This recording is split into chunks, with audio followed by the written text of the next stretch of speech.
Let's get straight to it. 2007 Hyundai Sonata. This is the 3.3 V6 engine.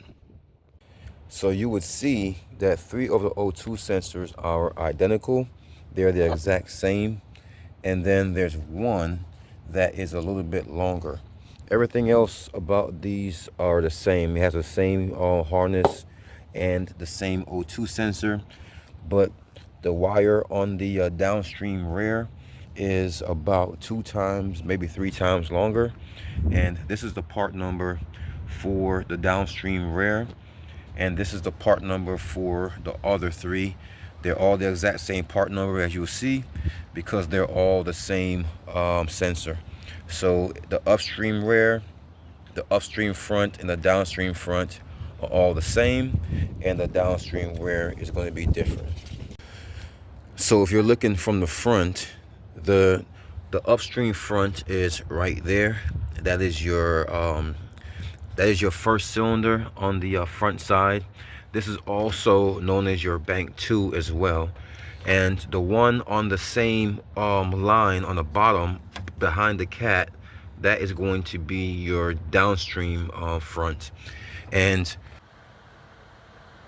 the upstream rear is located in the back right there.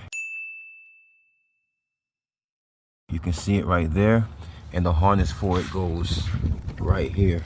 So these are all the ones with the short wire.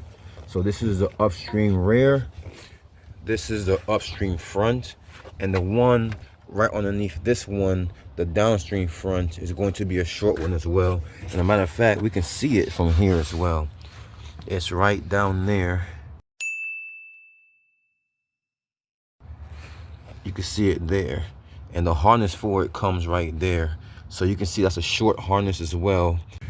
All right, so this is the one that's in the front with the short wire, and because it's in the front, it's going to be of course the one that's labeled front. The main name for this one will be your bank 2 downstream number 2 O2 sensor. So this is the one that's downstream in the front. So this also has a short cord, just like the 2 up top. So now that I'm underneath the vehicle, the one with the longer wire, and yes, there's an oil leak on here, I'm fixing that as well. But for now, the one with the longer wire goes here. So this is the lower rear here. So this will also be known as your bank 1 sensor 2, because this is the one that is after the cat. So again, this is the one with the longest cord, the only one with the long cord. So it's easy to remember which one goes here. The easiest way to remember this is basically this one here is the one that goes on the bottom rear, and everything else goes everywhere else.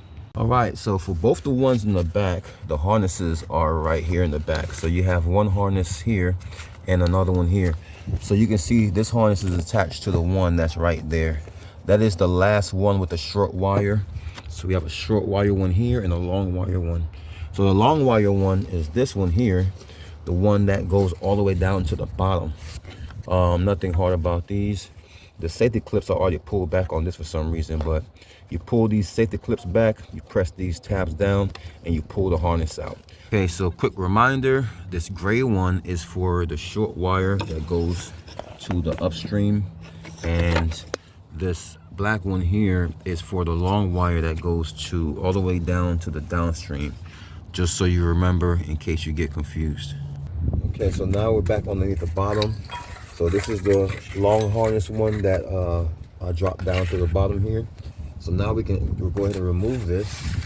So a 22mm wrench should be able to get this off. So just get that wrench on there, and then we'll turn that counterclockwise to get that out. All right, so I needed 2 hands to break this free. So now that it's free, we can go ahead and start to turn this out.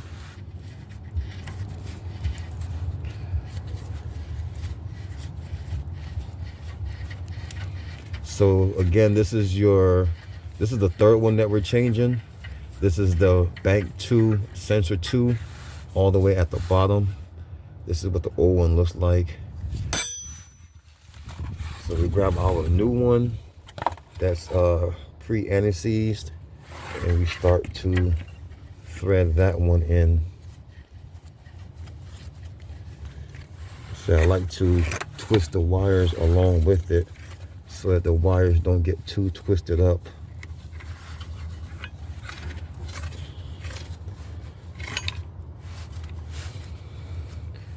Okay, once that's hand tight, then we'll get the wrench and finish that off.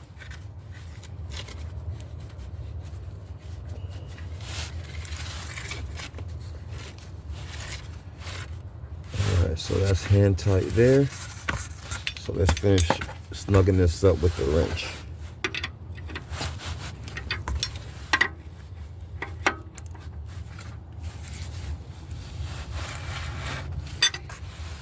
You want to crush that new washer. All right, so that's tight enough. So now we have to route our new wire to the top. All right, so I was able to route this wire up through the top. And now remember, this is the black harness for the one that goes all the way down, the longer wire. Clicks in just like that. We put our safety tab back on.